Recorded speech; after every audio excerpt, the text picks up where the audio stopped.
তো গাইস ওই দূরে একটা নিমিত্ত আমি 185 হিট মেরে ওরে ডাউন করে দেই বডি ড্যামেজ দিয়ে।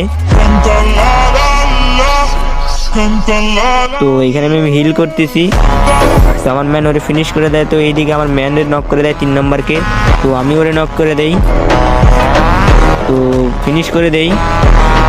তো দেওয়ার পর কি হয় দেখো আমাদের সঙ্গে, এইখানে দেখো একটা ওদের হ্যাকার পরে, তো দেখো হ্যাকারটার মোবাইল নাম্বার দিয়ে দিয়েছে, তো রিভেঞ্জ নিতে হবে। তো একটারে আমি ডাউন করে দেই, তো পুরো ফিনিশ করে দেই। তো আমার ম্যানকে মেরে দেয় 1 নম্বরকে, তো আমি ওরে ডাউন করে দেই। তো হ্যাকারটা আমাদেরকে মানে চান্স দিচ্ছে, তো আমি আর একটারে ডাউন করে দেই। তো আমি লাস্টে হ্যাকারটারও মারি। তো হ্যাকারটার তারপরে দেখো এন্ট্রিটা দেখো কিভাবে মারতেছে, তো কই থেকে কই যাচ্ছে। তো ভালো থাকবেন গাইস, টাটা। আর অবশ্যই আমার চ্যানেলটা সাবস্ক্রাইব করে দেবেন।